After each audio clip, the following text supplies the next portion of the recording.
Hello and welcome to episode 4 of the History of Bosnia and Herzegovina podcast. I'm your host, Haris Porcic. In our last episode, we explored how the Roman Empire conquered the Illyrian tribes and kingdoms, bringing the region under Roman rule.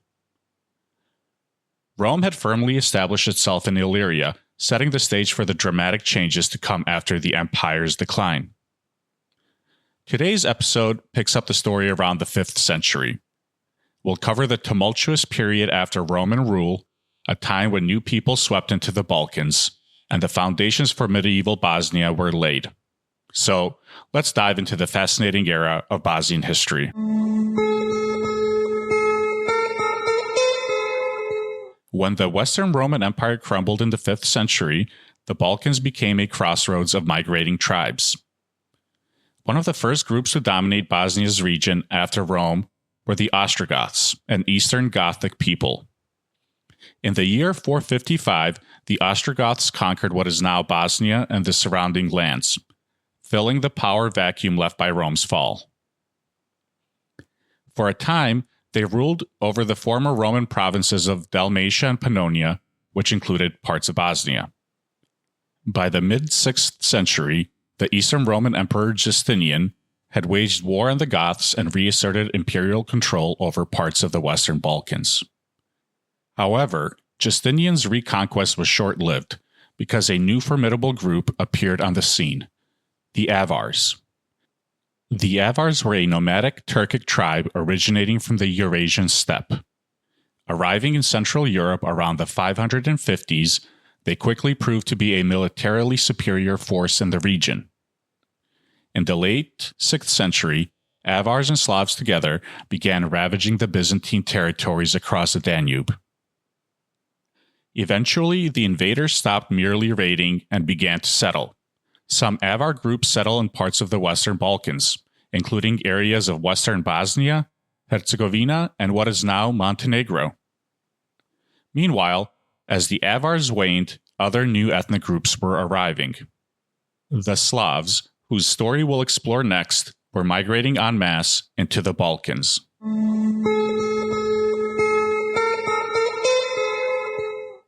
The Slavs are the key players in this part of our history.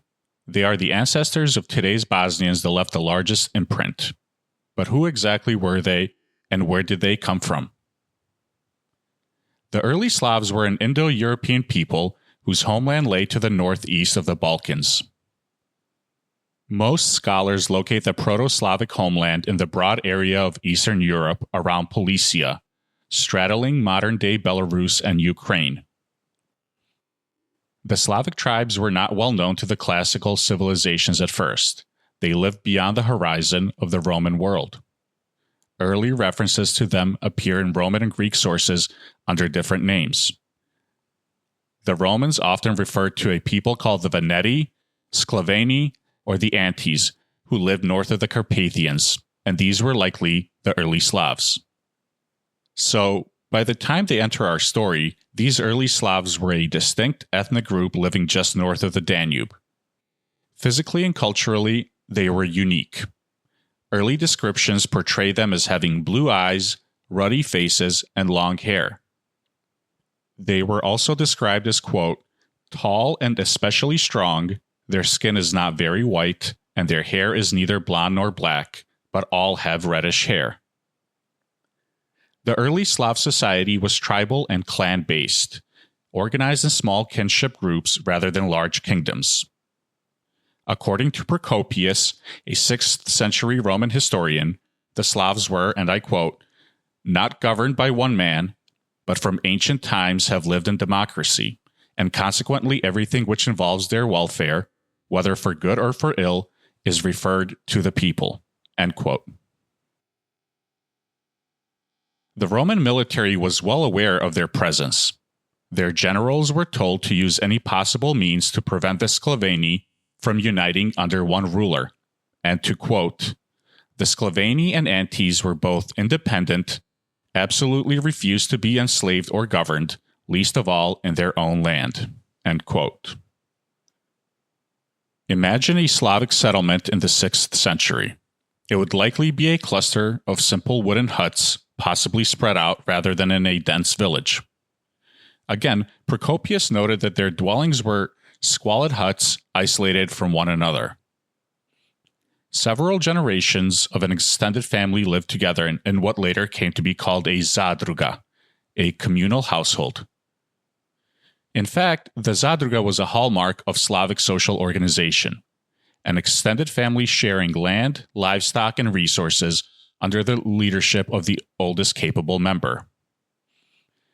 Multiple related zadruge in a given area formed a župa, which we can think of as a clan-based district or a small tribe. A župa was led by a župan, essentially a chieftain chosen from the leading family of that clan group.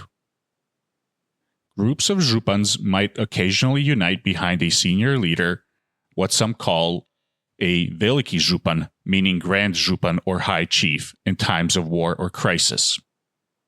In terms of lifestyle, the Slavs were agrarian, but also semi-nomadic. Procopius notes that they often changed their place of abode.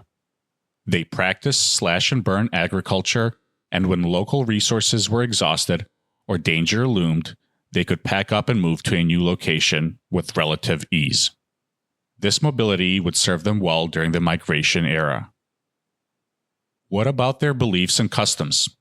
The early Slavs were pagans. They had their own polytheistic religion centered on nature worship and ancestral spirits. They did not leave written records of their myths, but later chronicles and archaeology give us hints. Perun was likely their chief deity, the god of thunder and lightning, akin to Zeus or Thor. Procopius actually observes that the Slavs, quote, believe in one God, the creator of lightning, who's the ruler of all, end quote, to whom they sacrificed animals.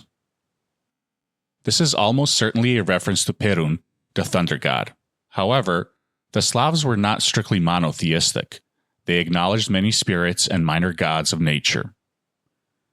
Rivers, groves, and mountains were thought to have their own spirits. The Slavs also had a rich tradition of symbols and artistic motifs connected to their beliefs. Archaeological finds show sun-wheel designs and swastikas as recurring symbols in early Slavic art. One prominent example is the kolovrat, a wheel-like swastika symbol. The word kolovrat literally means spinning wheel. The kolovrat symbolized the sun and the cycle of life in Slavic pagan culture. Numerous variations of these sun symbols have been found. In fact, historians note that, quote, in no other culture do we encounter them in such numbers and diversity as in the culture of the Slavs. Let's touch on one more important aspect of Slavic life, their funeral rites. The pre-Christian Slavs typically cremated their dead. Cremation was seen as a way to send off the soul visibly and swiftly.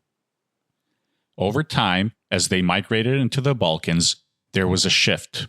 Some South Slavs began adopting burial practices, likely influenced by local Romanized populations. But for the period we're discussing, burning the dead on a pyre and burying the ashes was a common custom. Such rites, along with their pantheon of gods and symbols, defined the spiritual world of the early Slavs, a world soon to be changed by the arrival of new faiths. Before we discuss the religious change, let's follow the Slavs on their great migration to the Balkans and see how Bosnia became their new home.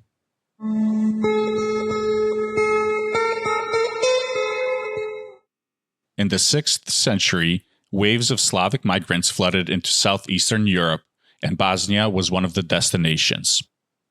This migration didn't happen in a vacuum. Several big factors pushed and pulled the Slavic tribes southward. One major factor was climate and catastrophe. In the year 536, a mysterious climatic event, likely a volcanic eruption, caused what historians call the Late Antique Little Ice Age. Temperatures plummeted for years, harvests failed, and societies across Eurasia were stressed. Then, beginning in 541, the plague of Justinian struck, a devastating pandemic, the first recorded outbreak of bubonic plague, that ravaged the Eastern Roman Empire. These disasters substantially reduced the population in the Balkans and weakened the Byzantine Empire's ability to defend its borders. This is where the Slavs come in. As we heard, the Slavs and the Avars started by raiding, but soon they came to settle. Entire families and clans moved south of the Danube in search of new land. The timing was opportune. The Eastern Romans were beleaguered by wars on multiple fronts, and they simply could not hold back the influx of peoples. This is in addition to the population decrease due to the plague of Justinian. In other words, the Roman Balkans were sparsely defended and partly depopulated, opening the gates for newcomers. By the 590s, Slavic groups were pouring into the Balkans every year. They established permanent settlements south of the Sava and Danube rivers, reaching all the way to the Adriatic coast in the west, the Aegean in the south, and the Black Sea in the east. For the lands that would become Bosnia and Herzegovina, this meant a massive influx around the early 600s. Archaeology confirms that by the early 7th century, Slavic settlement was widespread in the region. These early Slavs were known as the Antes and the Sclaveni. These settlers didn't arrive in a completely empty land. They encountered the remaining Illyrians who survived the Roman era, remnants of Gothic communities, and the Avars. What happened next was a fusion of populations. The Slavs were numerically dominant and their language spread, but they mixed with the local inhabitants. Over generations, the Slavic language and identity absorbed most of the others. But culturally and genetically, the South Slavs, including Bosnians, are a blend. Slavic newcomers layered onto an indigenous Balkan base. After the first wave of the Sclaveni migrations came the arrival of the Croat and Serb tribes. According to the Byzantine Emperor Constantine VII, writing in the 10th century, the Croats and Serbs were distinct Slavic groups from the north, often referred to as White Croats and White Serbs. They were tribes from a land beyond the Carpathians who came to the Balkans in the early 7th century.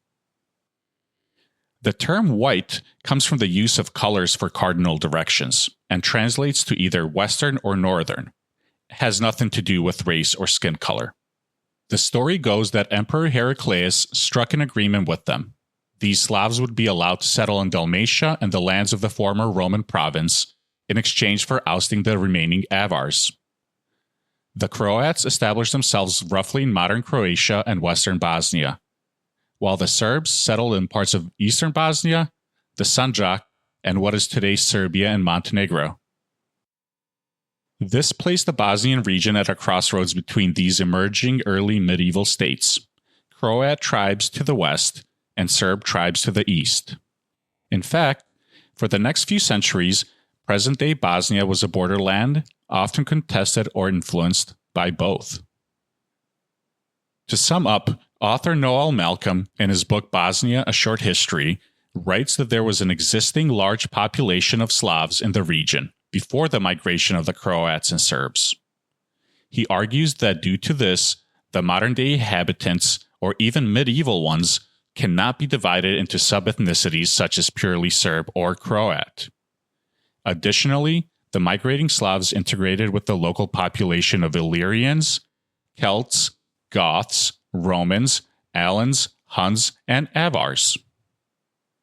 Before we move on, let's discuss one more crucial development during the Slav southward migration: the advent of literacy of the Slavic peoples. Initially, the Slavs had no written language. They passed down stories and laws orally.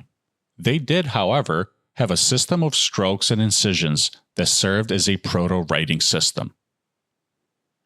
But in the 9th century, after the Slavic migrations, the Byzantine Empire undertook a mission to Christianize the Slavs of Central Europe, most famously led by two missionaries, Saints Cyril and Methodius. In order to preach to the Slavs in their own tongue, Cyril and Methodius devised a new alphabet, the Glagolitic script, which was the first writing system for the Slavic language. Not long after, Cyril students in the Bulgarian Empire refined this into a simpler script, the Cyrillic alphabet, which was modeled on Greek letters and eventually replaced Glagolitic.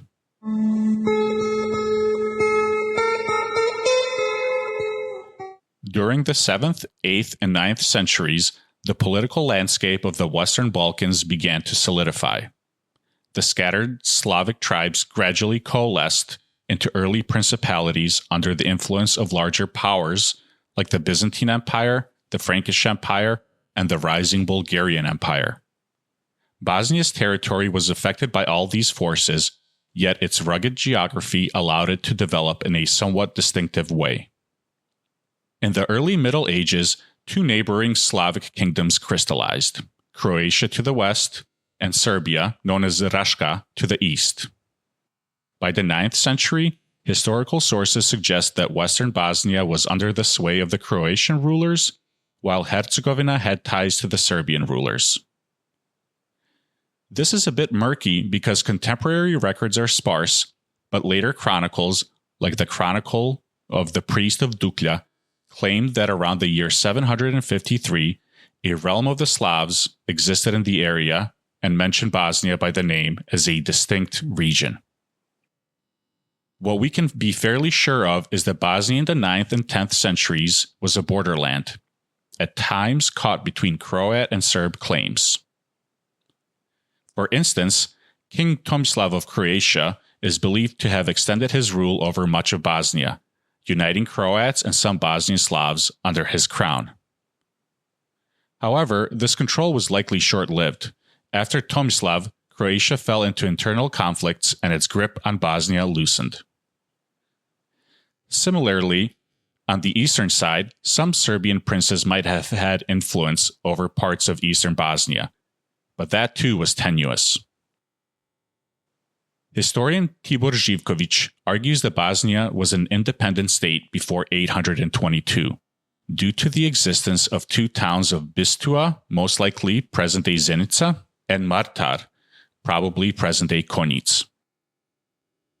Additionally, it would be misleading to say that Bosnia was ever part of Serbia, since the Serbian kingdoms of that time, which included Bosnia, didn't even include lands that are present-day Serbia.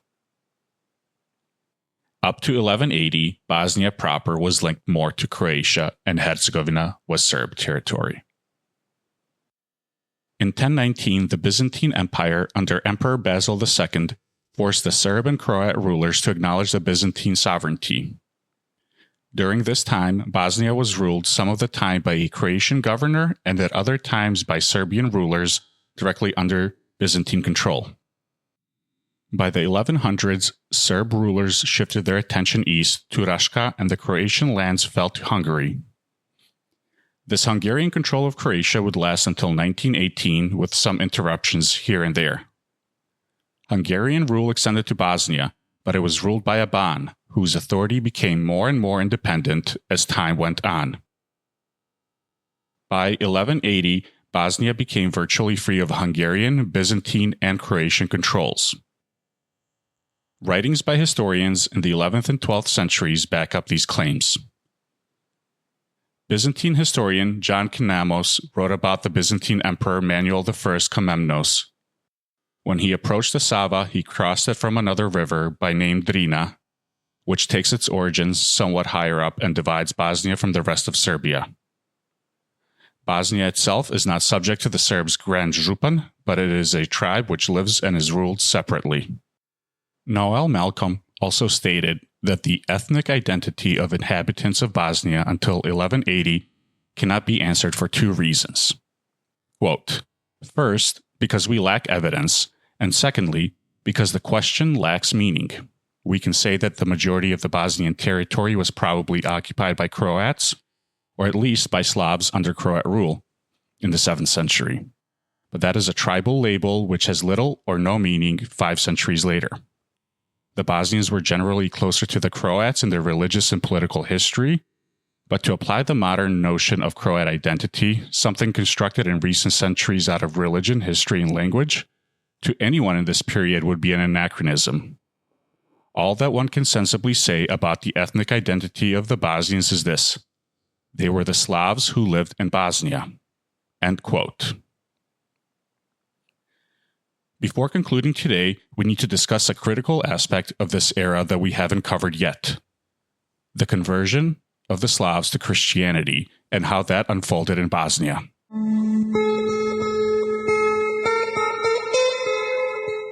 The early Slavs, as we've seen, were pagan. But by the end of the first millennium CE, Christianity has spread across Europe and did not spare the Slavs.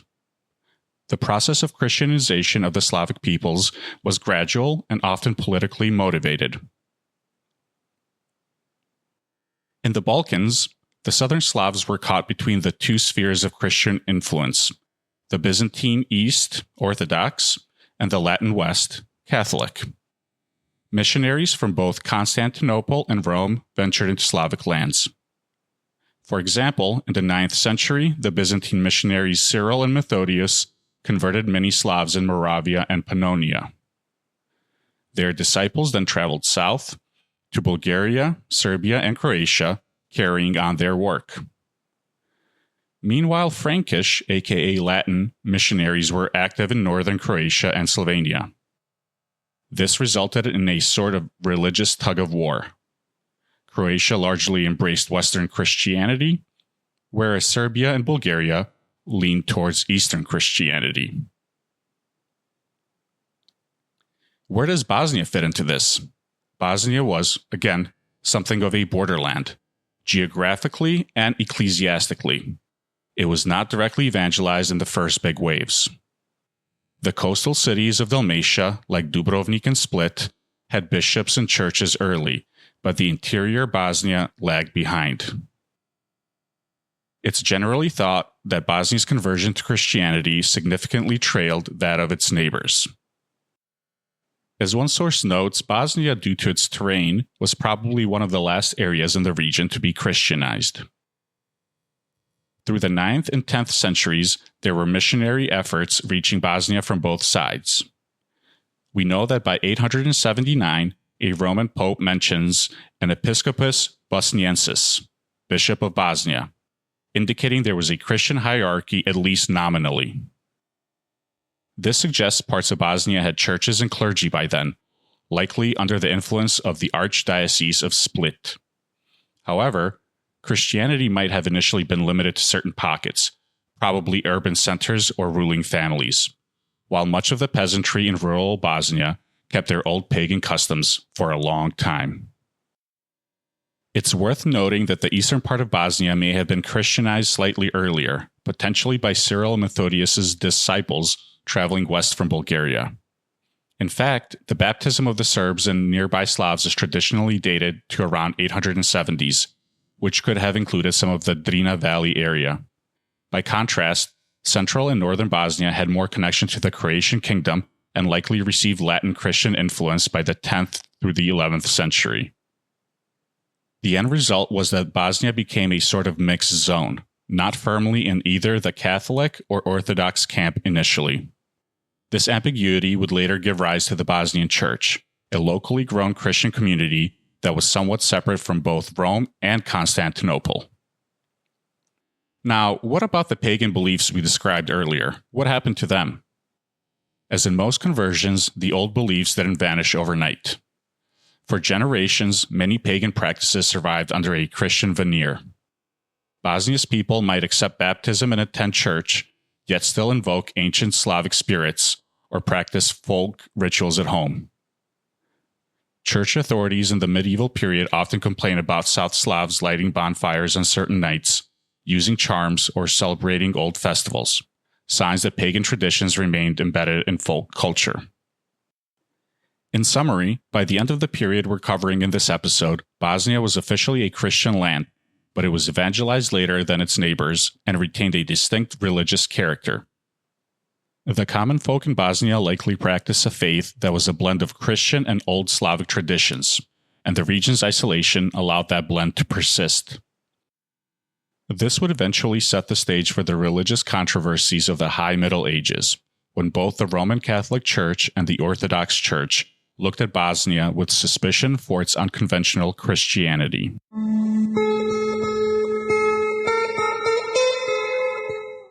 As we come to the end of this episode, let's recap what we've covered.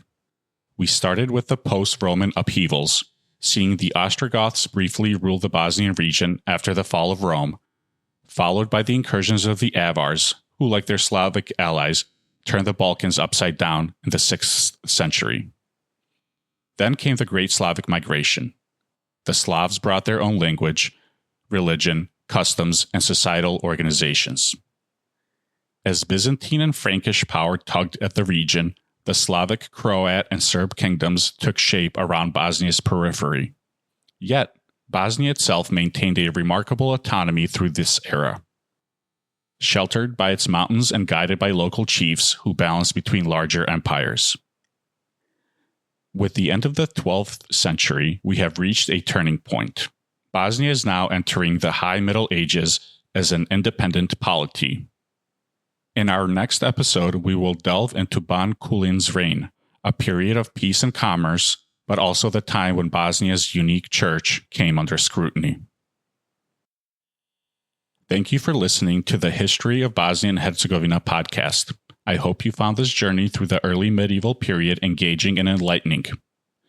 If you have questions or comments, feel free to reach me by visiting historyofbosnia.com or through social media. The links are in the show notes. Until next time, take care, and I'll talk to you soon.